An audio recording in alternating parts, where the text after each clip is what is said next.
it's Sandra. Welcome to another episode of Asexualise, my sexual life. This is a place to be for education about asexuality. So subscribe and hit that bell icon right now.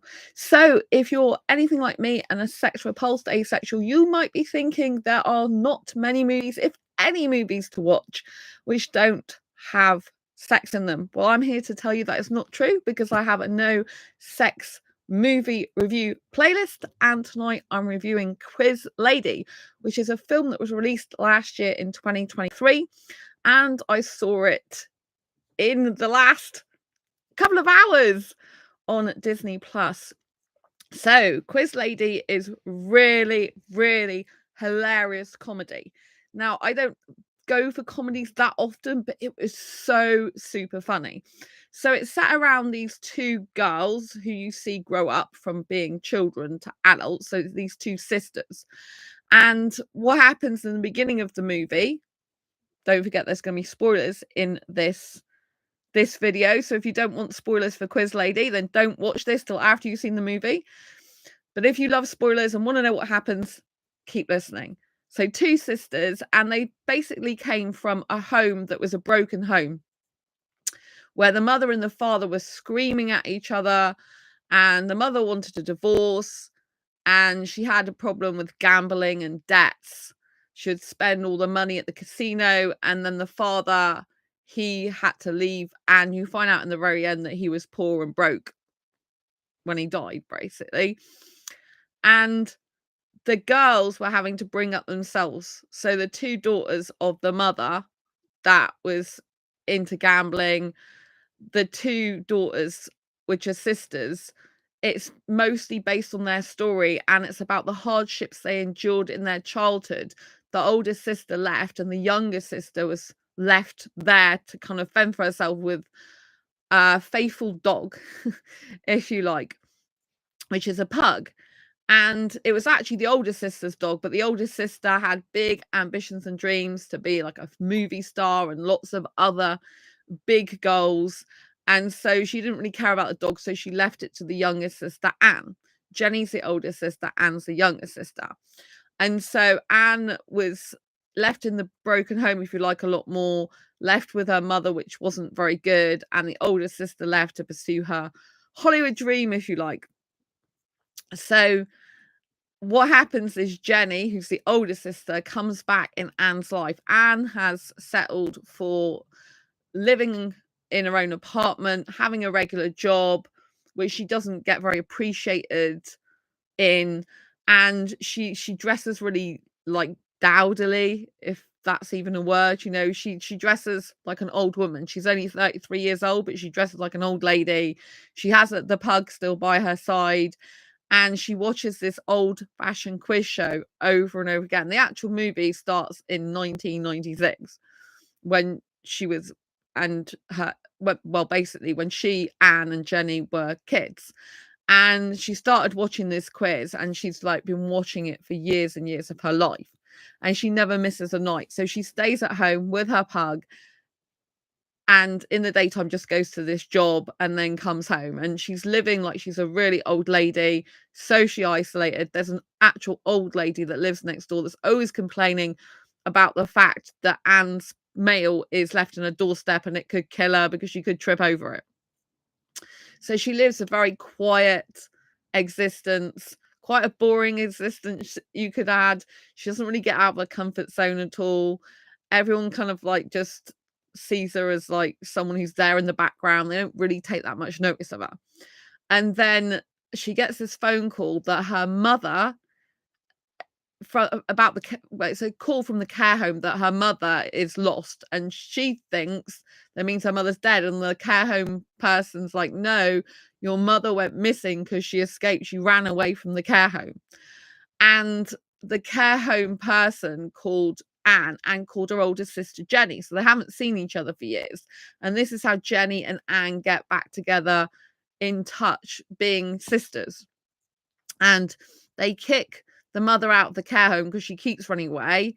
And Jenny and Anne discover that the mother has actually eloped, gone off, if you like, whatever you want to call it, with a guy. And she's in another country now, living the high life, So even though she's meant to be the older mother and was in a care home, she's actually got a boyfriend that she's gone overseas with and is living the high life, and she owes debts of £80,000 to this guy. And what happens is Jenny sees that Anne's really good at this game show, and Jenny takes video footage of Anne saying all the answers out loud in the room with the television. And Jenny puts it online on YouTube and it goes viral. And Anne, like I said, she's like an old woman and she doesn't do this type of thing. She's not interested in being on social media. She wants the least amount of attention as possible. She's really socially anxious, anxiety induced, has panic attacks, and doesn't want to be in the limelight. I think a lot of asexuals can relate to this actually, because a lot of asexuals are introverted. I happen to be extroverted, so I'm a rare extrovert, but most asexuals are introverted. So I think a lot of asexuals will love this movie. There's no sex in it whatsoever, which is so good. Although when Anne's older sister Jenny turns up, she looks a bit like a hooker. She looks like she's a prostitute with the clothes she wears, because she's got this really tight black dress on that just looks like she's been like getting money for sex. So Anne is like the older person in terms of looks, and Jenny, who's the older one, is actually younger looking. So Jenny doesn't just wear this black hooker type of dress. She gets into other dresses and she's all about color coordination, fashion style, and everything like that. And she looks a lot younger for her age. And then Anne is like an old woman with the trousers she wears and the top she wears. I did love the contrast between the two characters. Absolutely incredible. Jenny is played by Sandra somebody as well. I'm like, oh, that's a good name. Jenny's the older one but dresses younger, and Anne's the younger one but dresses older, and Anne's living an old life and Jenny's living a younger life, but Jenny's into stuff that's not good, because Jenny is into drugs and Jenny is into like selling eggs for money and all this type of stuff. This is kind of her attitude. I don't know if she's actually done that, but she suggests to Anne to do that, because what happens is their mother owes £80,000, and this guy comes after Anne for the money because he sees Anne is good at the quiz questions. It's gone viral and he automatically assumes that Anne's going to have a ton of money because she got all this social media attention. But Anne never asked to be put on social media. Jenny put her on social media. And so she doesn't want to be in the limelight. She doesn't want all these fans, and everyone's talking about Anne, saying different stuff. Some are saying really nice, good things about her. Other people are saying about being racist. Other people are saying about the fact, like she's this, that, and the other. Other people think she's really great and she's like so good. And so there's a complete contrast. But when when Jenny comes to stay with Anne doesn't know Jenny's going to come to stay with her. And the nursing home, or care home, if you like, contacted both Jenny and Anne. So Jenny, I told you, she turned up in this black outfit, which looks like a bit like a hooker prostitute outfit. And she's like, oh, it's the only black outfit I could get, because she thought the mother was dead. And then Anne explains that her mother's not dead at all. She's living the high life in a foreign country and she's left the debts behind. And then when Anne gets home, Jenny is like staying at her home, because Jenny's really got nowhere to go, but she pretends in the beginning that her car full of stuff is just because she thought the mother was dead and she's coming to stay with Anne temporarily. But you can tell she hasn't really got anywhere to go. But she keeps saying that Jenny says she's got this big check coming because she's due a payout from some insurance company because she swallowed a bone in the bone, she didn't swallow it, the fish bone got stuck in her throat at a famous fish restaurant, and she's owed a lot of money because she sued them. And Anne just thinks it's a complete fabrication. It's just a rubbish story. It's not actually true. And so anyway, Anne's pug is kidnapped, and in order to get the dog back, she has to pay the £80,000 to the guy who's owed the money from her mother, which is also Jenny's mother because they're sisters. And so the pug gets stolen by this guy, and Jenny's like, the only way you're going to get the money to pay the guy off to get your pug back and pay the mother's debts off is if you go and do this quiz. and she's been invited to go and audition for the quiz because they saw this video, which was like an audition that Jenny sent in, which was the one that went viral on social media that Anne didn't want. So they do eventually go to the audition, but it's absolutely hilarious because they have to stay in a hotel, and they go to this really old-fashioned Benjamin Franklin hotel where this guy is supposed to be Benjamin Franklin, and it's a hotel that's basically got this old-fashioned theme, and the sisters have to share a bed, and like Jenny's like, I'm is okay to share the bed, and Anne's like, look, this is like 20 years ago we shared a bed, like we're adults now, we shouldn't be sharing. So then Jenny and Anne end up, well, Anne's the one who does this, puts pillows in between them both to separate the beds just so they don't sleep together. But it's so funny, the contrast between the two sisters, because like I said, Jenny is like really outgoing, outspoken, she's really extroverted, and Anne's really introverted, and the contrast between the two characters are just hilarious. Like, actually, Jenny has to kidnap Anne to take her to the rehearsals because she knows Anne will not go else, because Anne says, I'm not going. So Jenny kidnaps her and puts her in the boot with loads of pillows and cushions. Oh, I think it's cushions in there, and food snacks. And then what happens is Anne escapes through the boot, but she comes into the car somehow from the back, and she starts screaming at Jenny and pulling Jenny's hair while Jenny is driving, and they nearly end up driving into someone.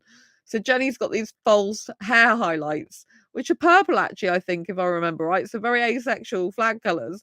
And then Anne is like shouting and pulling her hair out while Jenny's like got control of the car, and then they nearly go into someone, and then they end up having a massive argument. But Jenny does get Anne to do the rehearsal, but the problem is Jenny gives Anne a load of drugs. It's meant to be cocaine, I think. I don't agree with drugs at all, but it's horrible because the actual scene when she's meant to be on drugs is really, really funny. I know obviously in real life it's not real drugs, but I don't like real drugs at all. I never smoke or do anything like that, right? I'm dead against that type of thing personally. But in the actual scene, the way they've done the drug scene, they've done like her Anne's imagination, and they've done like all these baby pugs and all these clouds telling her what to do, and all these people are in caricatures and stuff like that. And it is a really funny moment because she doesn't know what she's saying a lot of the time, and she's acting really weird, like out of character when she's doing the audition. But it doesn't really do her any favors because a lot of the time she's just completely cocking up what she's saying. She's not giving answers. She's too spaced out. So her sister has to give her another pill to counteract that stuff.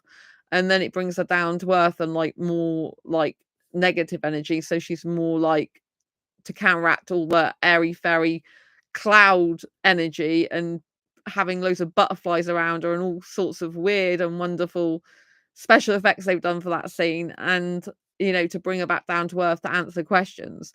But I found the movie absolutely hilarious. I was laughing my head off throughout the majority of the movie, which is really good for me, and laughter helps me to de-stress. So I've been feeling like a little bit stressed lately, more with like, because I've got a lot of work coming on me now, so which is good stuff because obviously I'm doing a lot more stuff than I was. I'm getting my health sorted out, but I've got a homeopath tomorrow that I've had to prepare a lot of background information for. I still got to finish that, and I was on a podcast launch in the early hours of yesterday now, and my talk is running out from Oxford University. I've got to be posting this soon, so.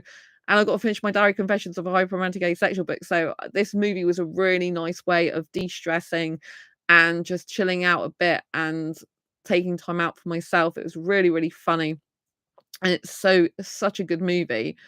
And so what happens in the end is Jenny ends up going away from Anne because they end up having this massive row in the middle of the Benjamin Franklin Hotel. And what you find out is Jenny was that not Jenny, sorry, Anne was that scared as a kid when they were around family members. I think it was their cousins or something, for a whole month, that she didn't go to the toilet for a poo basically in a whole month, and then at the end buried it in the garden. And the oldest sister, apparently Jenny, found that out, and they were making fun of her And so Jenny said at 18 years old, when her little sister Anne was 8, that she did that, which she didn't, to cover up her sister and to stop her sister getting humiliated. And then they end up having to move out of there.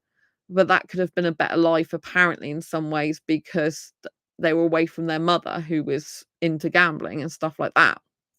So it's a really weird story, but it shows how frightened and scared someone can be in domestic violence situations. But it showed it in a more light-hearted way, I think. I mean, there isn't really a way to be light-hearted about domestic violence. It's a serious thing, and they did show that deep side. They showed like Anne being a scared little girl at 8 years old, and it was actually the quiz that she buried her mind in her head in. And she actually, when her mother was arguing with the father and shouting at him, and when they were getting divorced, and when she was like spending all the money at the casino and things like that, Anne would just like go into her own little world, if you like, with the quiz. And that's how she became so good at this quiz. And so Jenny, like I said, kidnapped Anne. Anne did go to the rehearsal, but they ended up parting ways because they had this massive round in the hotel after the audition. So the oldest sister said she covered for her, and Anne didn't know that. So then they split up, being around each other. Anne went back to her own home, and then she went to spend some time with the old lady. The old lady was saying, "Oh, you can't be happy in life. You die, but you're never happy." And with Jenny, there's another storyline going on. So Jenny's the older one that dresses younger, and she's being called in reviews like a character that's like a train wreck. But Jenny has her own issues going on. So Anne and Jenny both come from the broken background, right? And Anne looked to self-soothe by going in introverted ways internally into herself by being obsessed with this quiz. And this was like her life and a safety net, and it's been continuous for like 20 years, and a dog's like a safety net for her as well. Whereas Jenny decided to explore the outside world and have huge big dreams because she thought it's better than the life at home with the broken mother, and the broken home. And she's so ambitious, and but she hasn't exactly succeeded in every way that she wants to in that way. So Jenny actually sits and in a cafe. I think she's trying to get free food and drink, but she tells this waitress what she wants to hear, which is that how to, improve an aspect of her life. I think it's only a minor one in the actual cafe, but it's basically showing appreciation for this person. And Jenny then thinks she become a life coach because she inspired this person. And Jenny is all about big ambitions, big dreams. And Anne is the opposite, thinking these are just not reality. These dreams can never come true. You're living in cloud cuckoo land, right? And Jenny's like, but my life's so much better because you just sit at home and you don't even try and do things. You just don't do anything. You sit at home for years and do the same thing, and you're so old. You're more like 80 something than 33. I think she says something like that. I'm not sure if she uses the word 80-year-old, but she said, you're like an older person. And so Jenny, I think has felt inadequate. She has felt that she hasn't matched all her dreams, but she actually is a very spiritual person. Now, Anne doesn't really believe in all that law of attraction, manifestation, but Jenny does believe in manifestation. She believes that the quiz, the guy ended up calling on Anne for the debts at that specific time, kidnapping her pug dog so that Anne would fulfill her destiny of being on this quiz show. And it's actually true, because at the end of the movie, you discover, I'm going to spoil it for you now, so don't watch this bit if you don't want to hear it. You discover that Anne does go back to the movie set. I was going to say to the movie set. This is basically a TV quiz set show. So Anne does go back. She goes back with the old neighbor to do the final show, because she's been invited to actually be on the show because she passed the audition.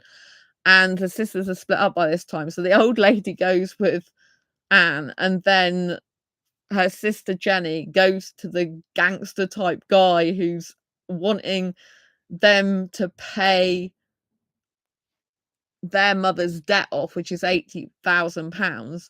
And Jenny bravely goes in there and says, look, I'm expecting this big check. The guy doesn't believe her. And she's like, oh, why have you got debts of like 6 months worth of debts? And she's like, oh, I do a lot of research, and because I'm Asian, and I know you're in debts by 6 months. And the guys who are like his posse or whatever, these people looking after these dogs in a canine home, he like runs a dog's home, they're all there and they didn't know, and they're in shock. And Jenny's like, why you got all this debt? And he said, because I rescue a lot of these dogs. A lot of these dogs are unwanted and they have special needs like skin conditions and everything like that. So Jenny starts being a little bit sorry for him, but he's like still a gangster type person. And she's like, well, I need my pug back, I'll give you this money. He's like, I don't believe you, basically, or I'm not doing that. So she kidnaps the dog back, takes the pug, and all these dogs come flying out with the gangster type guy and his posse running after her down the road. It's really funny. And she's kidnapped the pug to get it back for Anne, who's her sister, because the pug is meant to be 20 years old. So even though Anne's gone to the actual show on her own, through to the finals, she freezes a lot of the time because she does have anxiety and panic attacks. So she freezes, and then when Jenny turns up with her pug, and she manages to get it on the show as a service dog. So Jenny got Anne's pug back, but also took it to the show, and now she's been allowed to have the service dog by her side, which is breaking some of the TV rules in a way, but they allow it on because Jenny's very loud and she's like gets all the audience to chant quiz dog. This is a special quiz dog, she's got to have it with her. So Jenny's like full of life, extrovert. I do like her. I don't like what she wears in the beginning because it does look like a prostitute outfit. I don't like the drug side of things, but I do like her outgoing, spontaneous. Well, I'm not really spontaneous, but I like her outgoing younger persona that's like thinking of things that means you can achieve your dreams in life and doesn't give up and not pessimistic in that way, believes anything's possible and really pushes Anne to be the best version of herself that she knows she can be. And so they take the dog, like I said, the service dog ends up being with Anne. Anne ends up beating the champion called Ron. In the very, very end, Ron complains and starts saying that the host is like an old man. It's a really bad show or something. And then he has to go to therapy in the end because he thought he was the best, but he couldn't deal with the fact he was losing. And you find out that Anne ends up with her sister. They end up living together in a mansion because her sister Jenny did get a big payout check. She paid the gangster guy off, and she lives in this Malibu, I think it's Malibu house, and Anne lives with her. So they live together, and they've actually got another pug dog called Miss Angel or something, Miss Angel Hair, to go with I think it's Linguini, the pug. So it's a 20-year-old pug. So they live together in a little house with the mansion. But the reason they got together even more was at the very end of the quiz, they had to play charades, and the older lady, that's what she thought she was coming to do. But Anne decided to ask her sister Jenny, who turned up with a pug, to do charades with her instead, or charades, however you want to pronounce it. And that's what finally made them win. So they end up in this mansion together at the very end, and you find out Jenny's got a dream job because she's actually a writer now for the studio, and you find out she's been like a champion, for the longest running champion, for like 93 years in a row. I think they've made it look like a true story, but I don't think it is actually based on a true story, although you can find out by googling it yourself. But it's a very interesting story, really hilarious, really, really funny. I really thoroughly enjoyed it. And do check out Quiz Lady. It's such a good movie. I was laughing out loud like loads. Anyway, if you like this review, please give it a thumbs up. Don't forget to subscribe if you haven't already, and hit that bell icon so you never miss an episode. And check out my playlist under the playlist tab of no sex movie reviews. Lots of love. Take care, and I'll see you soon next real live stream. Bye.